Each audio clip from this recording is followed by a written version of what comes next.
So today I'm finally getting around to canning pears. We picked these pears about a week ago. Over half of them had already dropped. So the thing is with pears, we need to pick them when they're green because when they drop, because their flesh is so soft, when they drop they get bruised, and when they get bruised they don't keep at all. So all the ones that dropped ended up having to go to the pigs because I didn't have time to get to them last week at all. So the bruises turned into rotten places, and that just consumed the whole pear. So these are mostly the ones that we picked, and they didn't have any blemishes. So these are not rotten for the most part. I mean, this one has a bad spot on it that I'm gonna have to cut off. But I'm hoping to get at least 7 quarts, 1 canner full, and then we will have some spiced pears to eat with our yogurt and our granola this winter. So I'm just gonna add some cinnamon sticks, and I am dicing the pears because it's easier for my little people to eat them if they're not in halves. So I'm dicing them in pretty small pieces so that we can just eat them. The little people especially can just eat them with a fork, and one piece fits directly into their mouth, and that way we can work on table manners with them as well. These will also make good treats for their lunches. So what I'm doing is cutting this way and then cutting a couple times this way.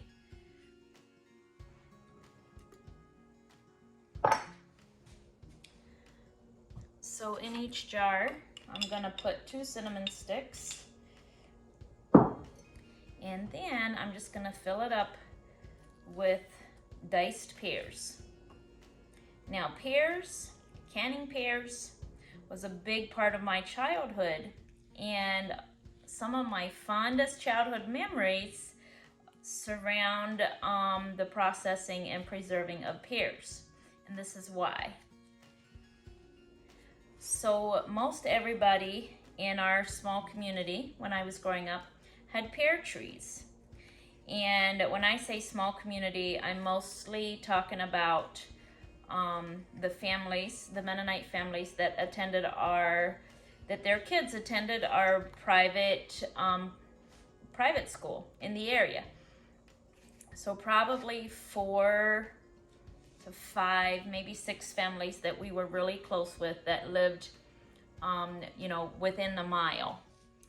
And so all of my close childhood friends were also probably classmates because we attended the same private school, and class size was like 4 to 6 students.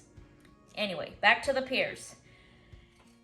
As the pears got ready, each family would take a turn hosting a pear schnitzing, where we'd all get together in the evening, and the adults would all sit down.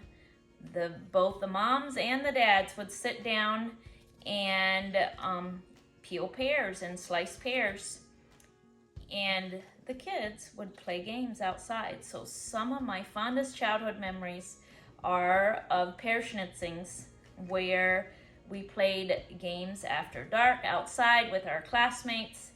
I remember playing Piggy Wants a Motion in the barns of all our neighbors during pear schnitzings, and it was a great time. Some of my fondest childhood memories. And each adult would have a big bowl full of pears, and then they had large stainless steel bowls full of water because pears turn brown quite quickly after being peeled. So you just put the pears that you had peeled and diced into these big bowls full of water. And then if it was our turn to host a pear schnitzing, and we would do all the pears from our tree, And so they would just dice them and put them into water. And then the next day, after the neighbors all went home, the next day my grandma and grandpa would come and we would make a big fire under our big outdoor cooker. And we had this big copper cauldron, and we put all the peppers in there, all the pears in there, and we dump a whole bunch of sugar in, and we had this big spoon that would stir it, and we would make pear butter that way.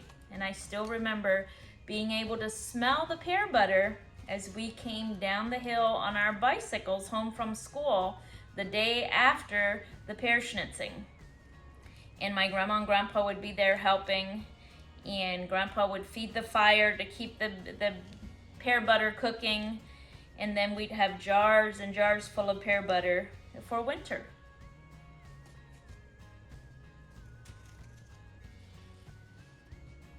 So I've got my first quart jar full, and since pears are pretty sweet on their own, I'm only going to add a tablespoon of sugar. And all that the sugar really does is it is going to help preserve the texture and the appearance of the pears. And then I'm going to add some warm water, and this is just tap warm, and this will just help dissolve the sugar. And then I'm going to move on and fill another one. And the reason I'm putting water in there right away is so that the pears don't turn brown. So we started our orchard about 10 years ago, and pear trees were one of the first things that we planted. But pear trees are not self-pollinators, so you need to have 2 pear trees in order to get a harvest. Well, one of our pear tree saplings didn't make it through the first winter, or maybe the second winter. So we planted a new pear tree, and this is probably only the 3rd year that we are actually getting pears from our oldest pear tree that we have. And one of the things that helped us choose to start our own orchard versus buying fruit to preserve for our family was that, number one, we don't trust the organic label, and we want to raise our fruits and vegetables for our family as purely as possible. So if organic produce is going to be more expensive and we don't trust that it's truly as organic as our standards, then why not just raise your own fruits and vegetables? And you may have to cut around some bug holes, and it's less than perfect. Almost all our fruit is less than perfect. I don't think that it would even be considered number 2 produce. Like, it would all be like canning produce.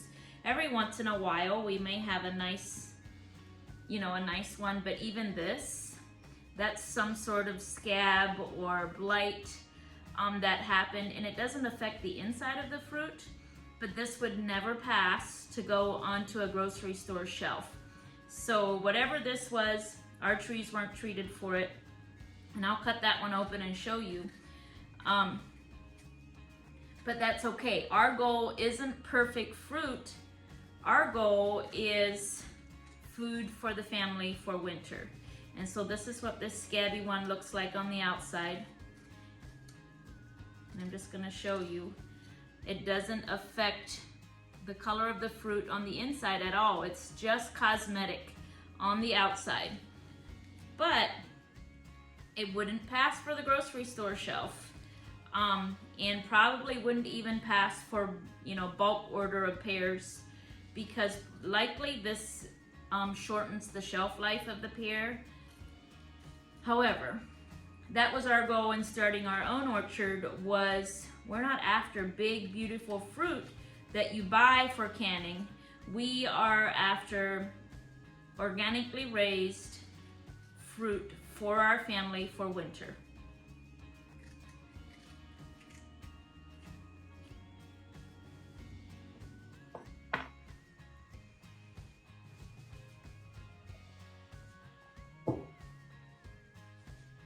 So one of the hardest things about raising our own pears has been learning when to preserve them. So there's a real fine line between, nope, not ripe yet, they're still too hard, and overripe.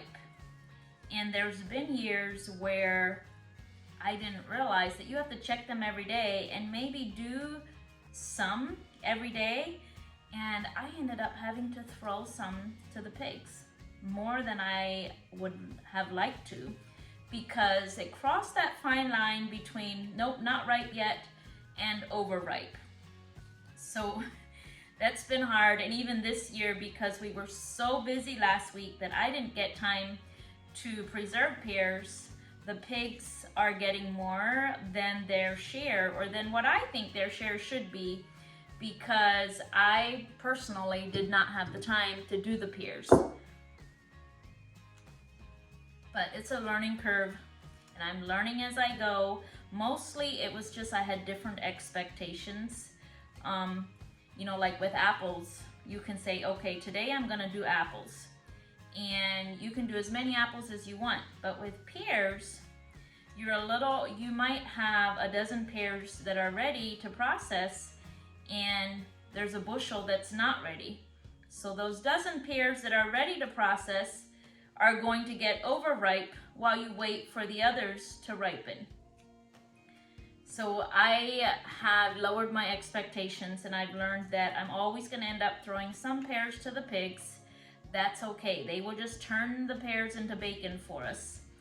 But especially when we wait too long to pick them, and a lot of the pears end up falling down, because then they have bruises and they definitely don't keep.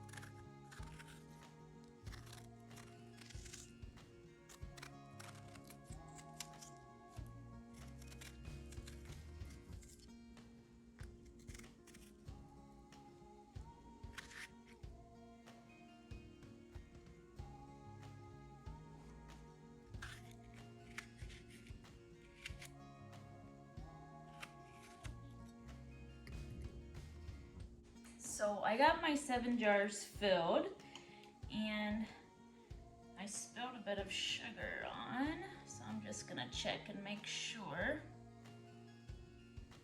I better go get a rag and wipe them. They feel pretty sticky.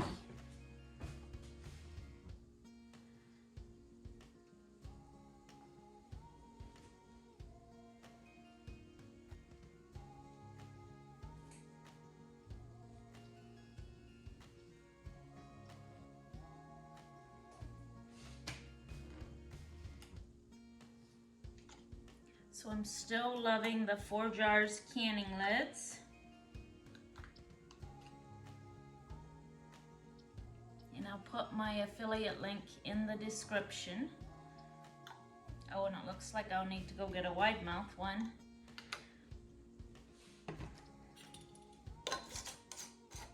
So I'm just gonna turn them finger tight.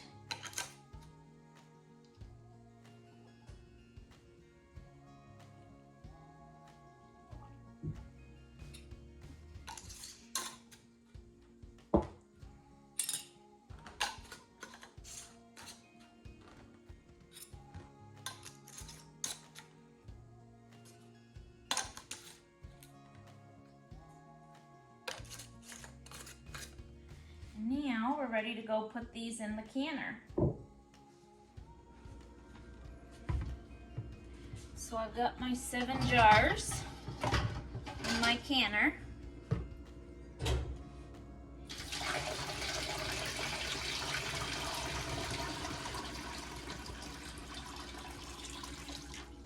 And I'm using room temperature or warm water to match the temperature of the water in my jars.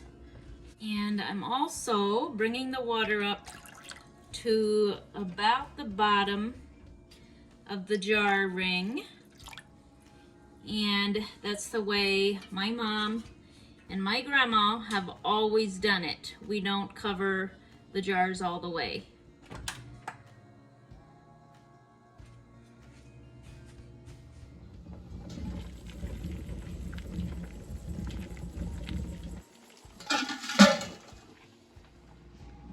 So now that the pears are boiling, we set our timer for 5 minutes, and we're only going to boil them for 5 minutes. The pears do not need to be cooked to be preserved.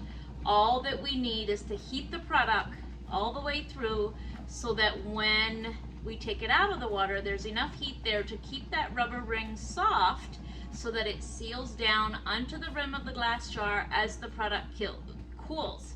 If we cook it longer than 5 minutes, we're gonna have mushy pears.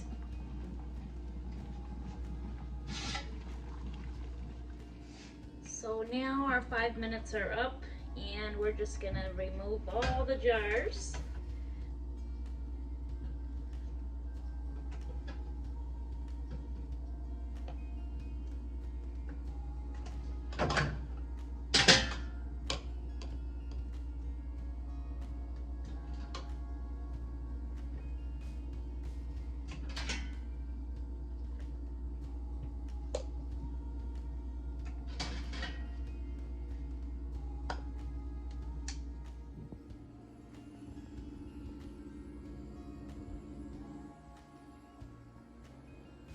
So while my pears were canning, I peeled some apples with my apple peeler and filled the dehydrator. And these will be treats for the kids, lunches, and after school treats. And this is all for the pigs. They will turn it into bacon for us. So when I dehydrate food, I'm normally pretty pleased with it, except when I dehydrate apples. My problem with dehydrating apples is it takes a while. Number one, it takes a while to slice the apples and get them all loaded, and I toss them with cinnamon. And then it takes about a day and a half to dry the apples. And then guess how long it takes my kids to consume them all? They can eat them all in like 2 hours. So I never feel like I get ahead of drying apples. Like by the time they put them all in their lunches and have some for afternoon snack, it's all gone, and then I start again. So I either need a bigger and faster dehydrator, or I don't know, I need a different system.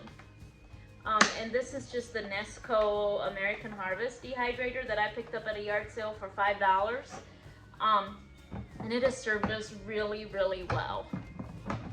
So I'm just gonna real quick show you what else I've got going on in the kitchen this morning. I've got some tomato seeds drying here, and I've got some cheese, a wheel of Asiago cheese that's drying, waiting to be put in my cheese cave, which is actually a cheese refrigerator. I've got some yogurt in the Instapot. And then my next project is turning this 2+ gallons of cream into butter. And we make as much butter as we can, usually about once a week. And we usually make we turn between 2 and 3 gallons of cream into butter. And then we put it all in the freezer, and we will use it this winter when our milk cow, Gwen, when she is dried off in preparation for calving. So currently I make my butter in the blender. The boys do churn some of it by hand in this cute little vintage butter churn that I have. But when we've got so much, it takes a long time because my butter churn only holds 2 quarts of cream at a time. And I've got about 2.5 gallons, not quite. So I've been using my blender, which is not my favorite, but Elvin has ordered some parts, and he's going to make me a big butter churn that will churn butter really fast and a lot of cream at a time. So hopefully we can show that on YouTube once the parts all come and he gets that put together.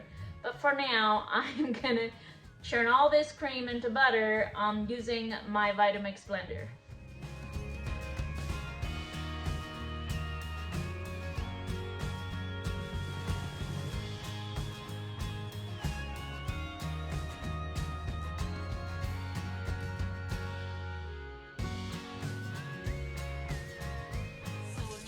That the butter's all churned, I'm going to work the rest of the buttermilk out of it.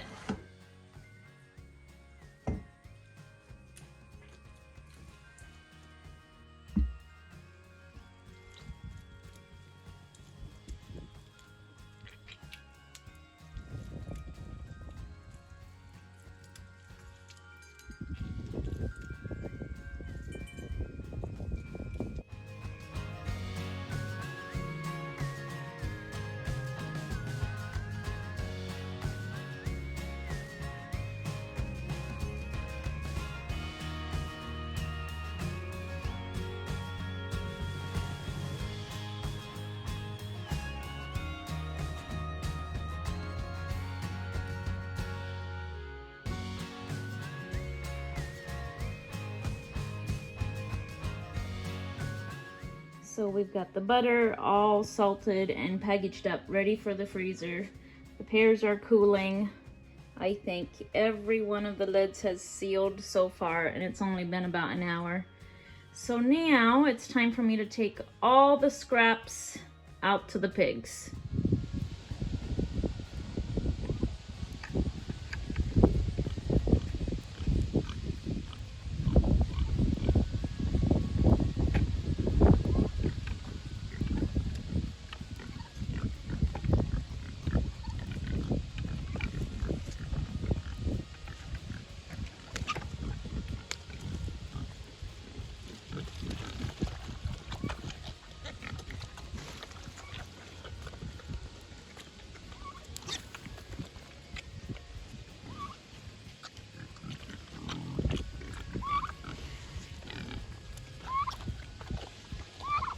Oh, you want some too, Uno?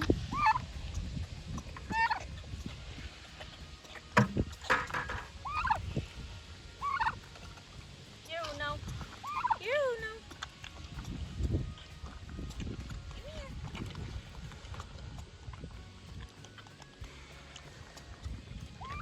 Come here, Uno.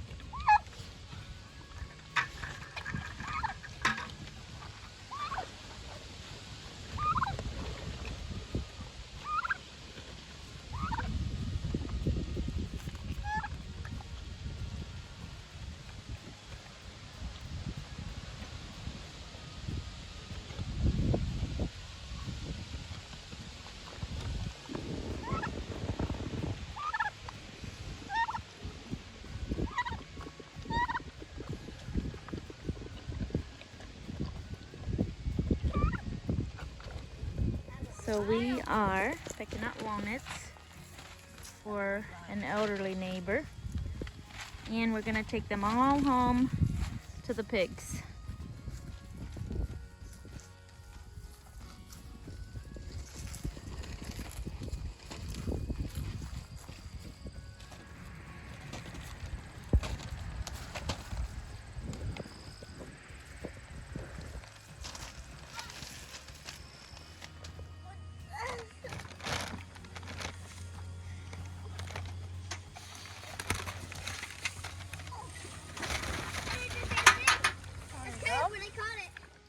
So the black walnuts act as a natural dewormer for pigs.